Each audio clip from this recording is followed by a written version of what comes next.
The last couple of years has seen a significant change in India's export basket. Now, historically, India's main exports included wood, textile, gemstones and jewelry.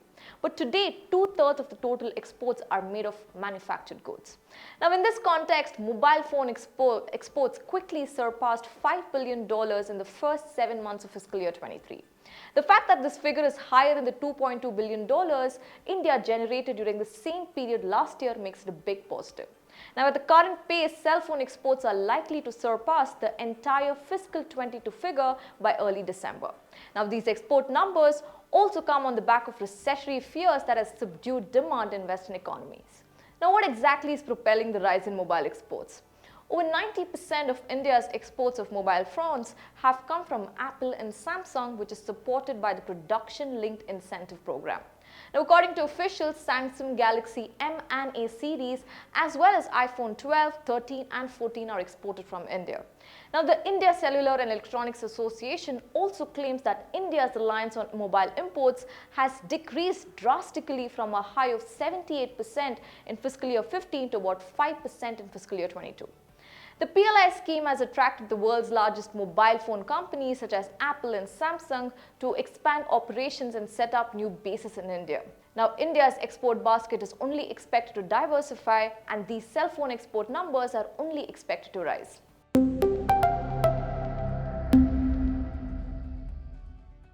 On Monday, crude oil prices fell to their lowest level this year to about $81 per barrel. Now, this was down from around 120 to 130 levels seen after the Russia invasion of Ukraine. Currently, uncertain macroeconomic conditions have continued to create volatility in global oil prices. Now, the latest development comes from China, which is currently in the midst of rioting and zero-COVID chaos. Now, China's latest lockdowns have significantly changed the demand outlook for oil. The Biden administration's decision to grant Chevron a permit to resume oil production in Venezuela following US sanctions was another factor that weighed negatively on crude oil prices. The support from lower levels owing to OPEC-led production cut is also another factor at play here. Now, so we are seeing several factors that are feeding into the volatility of crude oil prices, and this volatility is unlikely to subside in the near term. However, we do believe the recessionary fears around the world, particularly in the three largest economies, are dominating the macro environment right now. Now, crude oil prices have dropped, which is good news for India because it imports the majority of the oil it needs. And a rise in oil prices increases India's import bill, which leads to a further increase in the country's current account deficit and puts pressure on the Indian rupee.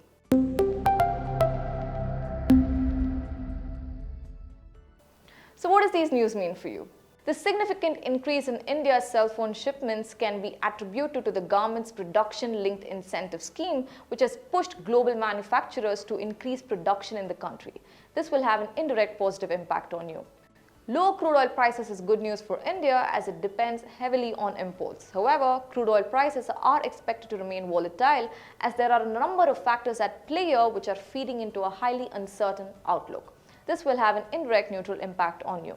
While I say this is me, Merlin Susanna, signing off. Take care and stay invested. Did you like watching this video? Then download our app Informed Investor to watch more such informative and interesting videos.